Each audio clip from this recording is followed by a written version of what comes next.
सर्वांना माझा नमस्कार. माझ्या प्रबोधन या चॅनलमध्ये आपलं सर्वांचं स्वागत आहे. मागच्या महिन्यात 11 एप्रिलला महात्मा फुले यांची जयंती होती.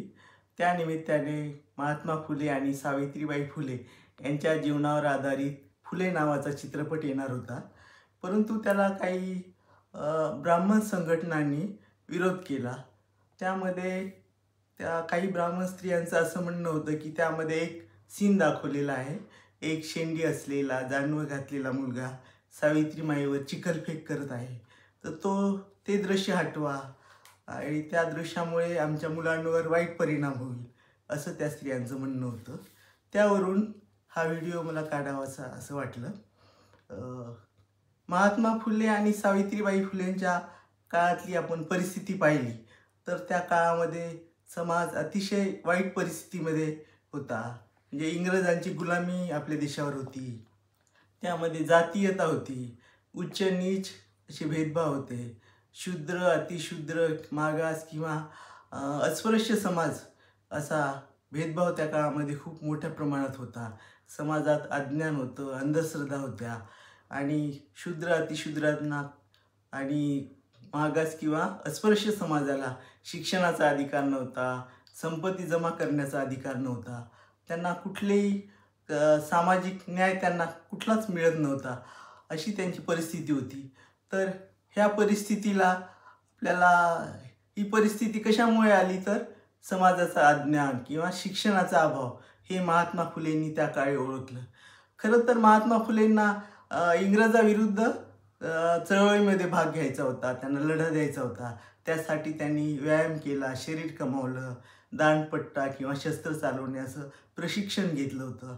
परंतु एक घटना त्यांच्या जीवनात अशी घडली की त्यांचा ब्राह्मण मित्र होता आणि लग्नामध्ये महात्मा फुले त्याच्या गेले होते. तर वरातीमध्ये ते सहभागी झाले होते. वरातीमध्ये त्यांना अपमानास्पद वागणूक मिळाली. काही कर्मठ ब्राह्मण जे लोक होते तर त्यांनी त्यांना या वरातीमध्ये तुझं काय स्थान आहे किंवा तू खालच्या जातीचा आहे, निघून जा किंवा असं त्यांना अपमानास्पद वागणूक दिली. त्यामुळे त्यांना अतिशय संताप आला, राग आला आणि तेव्हापासून त्यांनी असं ठरवलं की आपण ही समाजव्यवस्था बदलली पाहिजे.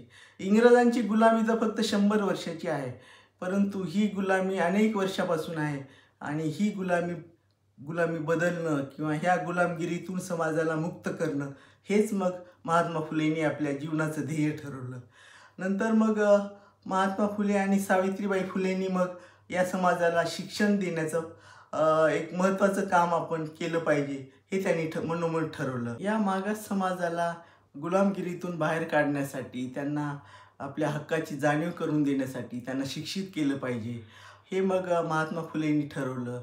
आणि त्यासाठी मग सावित्रीबाईची मदत घेऊन आपण या लोकांसाठी, विशेषतः स्त्रियांसाठी, कारण त्या काळात स्त्रियांनाही शिक्षणाचा अधिकार नव्हता. विशेष करून ब्राह्मण स्त्रियांनासुद्धा शिक्षणाचा अधिकार नव्हता. तर एक स्त्री शिकली म्हणजे संपूर्ण घर सुशिक्षित होतं. ती स्त्री आपल्या मुलांवर चांगले संस्कार करते, अगदी मोठ्यावर सुद्धा चांगले संस्कार करू शकते. म्हणून स्त्री शिकली पाहिजे हे महात्मा फुलेंना मनोमन पटलं होतं. त्यासाठी मग स्त्री शिक्षणाचा पाया आपण रोवला पाहिजे.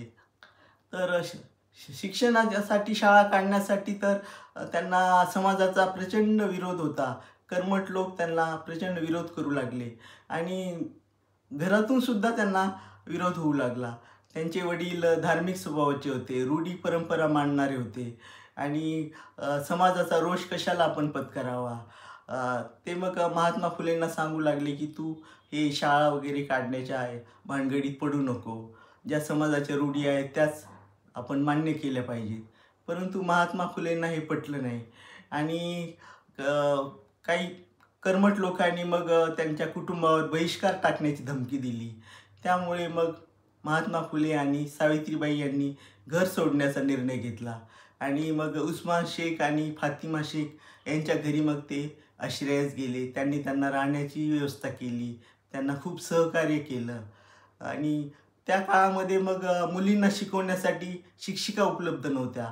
मग महात्मा फुलेंनी फातिमा शेख आणि सावित्रीबाई यांना शिक्षिकेचं प्रशिक्षण आणि 1 जानेवारी 1848ला त्यांनी पुण्यामध्ये भिडेवाडा येथे शाळा सुरू केली.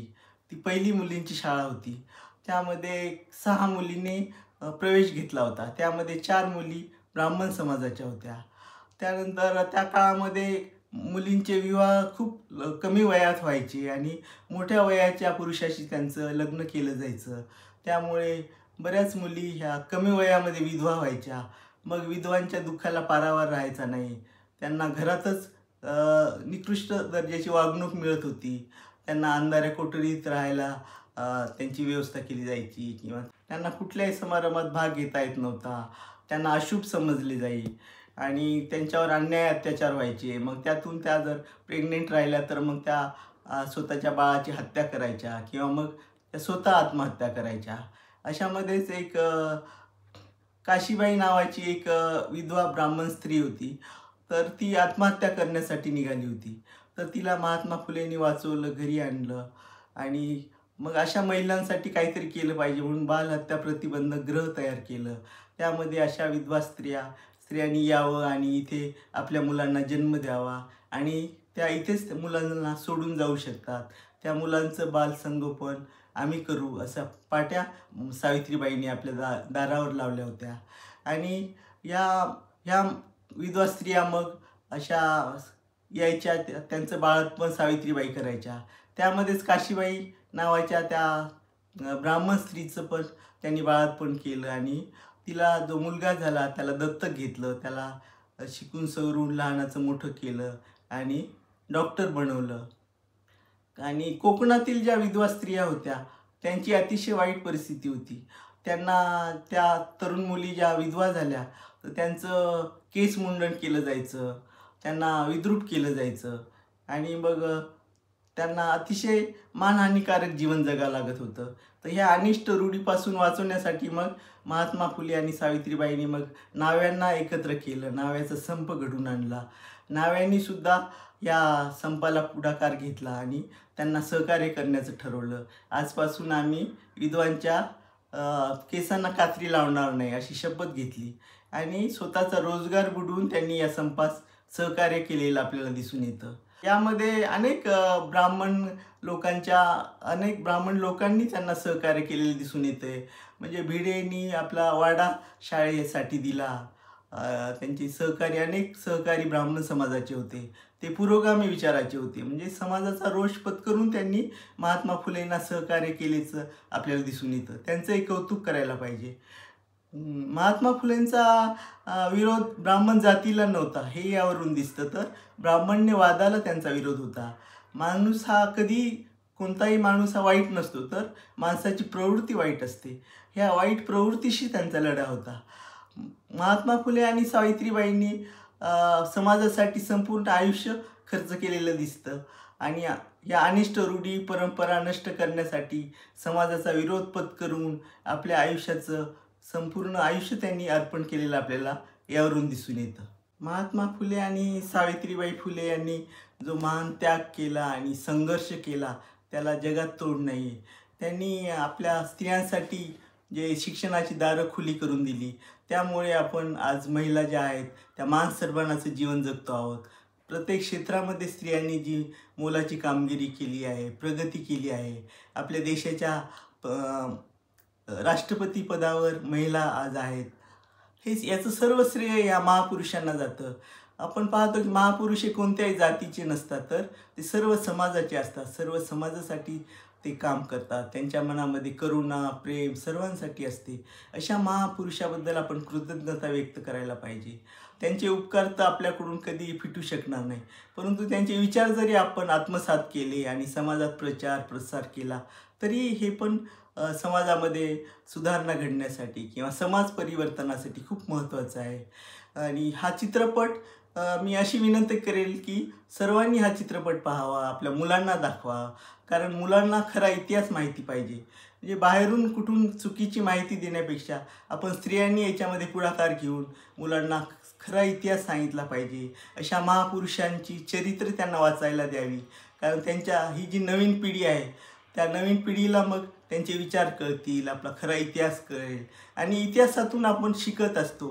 इतिहासामध्ये ज्या चुका झालेल्या आहेत त्याची पुनरावृत्ती टाळतो आणि काय सुधारणा करता येईल यासाठी समाज विचार करत असतो, विचार प्रवृत्त होत असतो. आणि बाबासाहेबांनी तर म्हटलं आहे की ज्यांना इतिहास माहीत नाही ते इतिहास घडवू शकत नाही. म्हणून हा इतिहास आपल्या सर्वांना माहीत असणं गरजेचं आहे. त्यासाठी हा चित्रपट आला. ज्यांनी हा चित्रपट बनवला ते निर्माते, दिग्दर्शक अनंत महादेवन यांचंही मी खूप आभार मानेल, कृतज्ञता व्यक्त करते की अशा प्रकारचे चित्रपट समाजामध्ये निघायला पाहिजे. म्हणजे या समाजसुधारकांनी आपल्यासाठी, आपल्या सुखासाठी जे त्याग केलेला आहे, जे बलिदान केलं, जे संघर्ष केला, तो आपल्यासमोर उभा राहतो. आणि चित्रपट हे असं माध्यम आहे की जे प्रभावी माध्यम आहे की जे माणसावर परिणाम घडवून आणतं आणि आपल्या समाजामध्ये शांतता, सलोखा, बंधुभाव वाढीस लागण्यासाठी अशा चित्रपटाची खूप मदत होते असं मला वाटतं. म्हणून मी सर्वांना विनंती करेल की हा चित्रपट सर्वांनी पाहावा, आपल्या मुलांना दाखवावा आणि या चित्रपटामधून आपल्याला योग्य संदेश सर्वांपर्यंत पोहोचवता येईल अशी आपण आशा करूया. हा माझा व्हिडिओ आवडला असल्यास लाईक करा, चॅनलला सबस्क्राईब करा आणि काही कमेंट्स किंवा सूचना असतील तुमच्या तर त्या कमेंट्समध्ये जरूर कळवा. नमस्कार, धन्यवाद, जय भारत.